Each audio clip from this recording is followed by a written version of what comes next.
What's up? What's going on? What's good, everybody? The Boston Source checking in once again, and I wanted to talk about news that had surfaced here recently about the WBO champion at 140 pounds, the lineal champion of sorts at 140 pounds.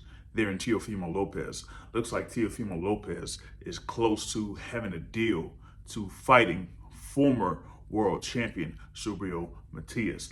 Looks like it would be scheduled for Saturday, March 15th.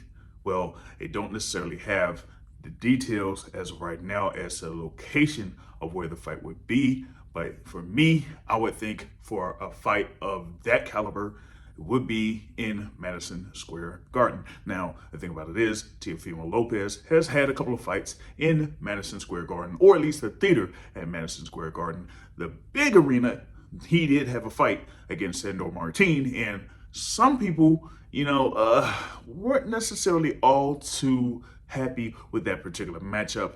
It ended up being a split decision in favor of Teofimo Lopez, and that's where you had the whole thing about him saying, do I still got it? But he followed that up by having a performance that he had against Josh Taylor to become the WBO and lineal champion at 140 pounds.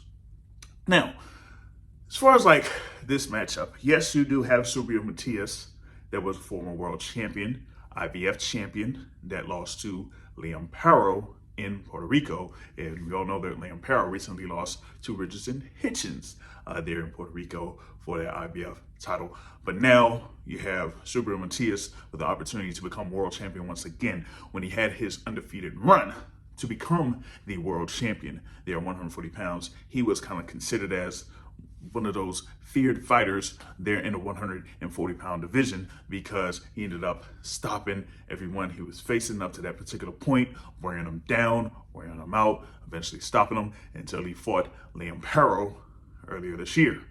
And at that particular time, Liam Paro was able to outbox him and get a decision win to become the IBF champion. And like I said, now it's Richardson Hitchens as the IBF champion. But now it could be Subriel Matias with another opportunity to become world champion against Teofimo Lopez. Now, for Teofimo Lopez, this is maybe an interesting bout. Like I said, he'll be fighting a former world champion there in Subriel Matias. There have been talks about Teofimo Lopez potentially facing the WBO welterweight champion in Brian Norman Jr., but according to reports, he ended up turning that down. And of course, we had earlier this year where he could have fought Ryan Garcia. Looked like he ended up turning that down too. Now, there had also been a little bit of buzz about Teofimo Lopez potentially facing Jaron Boots Ennis, the IBF welterweight champion. But yeah, it was like, that almost looked like a thing where it was like, is Top Rank really caring about Teofimo Lopez if they were going to actually offer him up to face Jaron Boots Ennis at 147 pounds? But it looks like they have kind of worked some things out here and having him close to having a fight with Subriel Matias there at 140 pounds. Now, it could lead to other fights there still at 140. You could potentially have a fight with Devin Haney in 2025 if Devin Haney is still there at 140 pounds. But there are other fights that could be out there for Teofimo Lopez. Now, some may consider Teofimo Lopez hanging around that pound for pound rankings or whatever it is, but given that he has wins over Josh Taylor and wins over Vasyl Lomachenko, outside of that, what are the notable wins that he has? Kind of hard to really point to something there for Teofimo Lopez when it comes to the whole pound for pound discussion. But here against the Subriel Matias, this is somebody who, like I said, was able to wear down his opponents and eventually stop him until he fought Liam Paro. Now let's see what Teofimo Lopez does against someone like a Subriel Matias, who's there, who's a front foot type of a guy, who's there to, really, like I said, wear you down, throw a lot of punches with bad intentions on them, will take a few punches in order to land a punch of his own.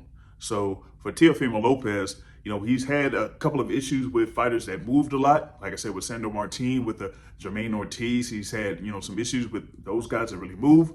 But the fighters that are fairly stationary or flat-footed, he has, better luck with. So this is something here where we could see with Teofimo Lopez, if he's able to have a good showing. And then after that, we'll see what would be next for Teofimo Lopez if he fights and he wins against Subriel Matias.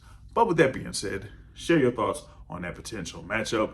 Yes, it was kind of put out there by Mike Coppinger, who represents ESPN. He's his source to tell ESPN and everything like that, which, you know, I find kind of interesting that Mike Coppinger is working for ESPN, who hosts those top rank boxing events.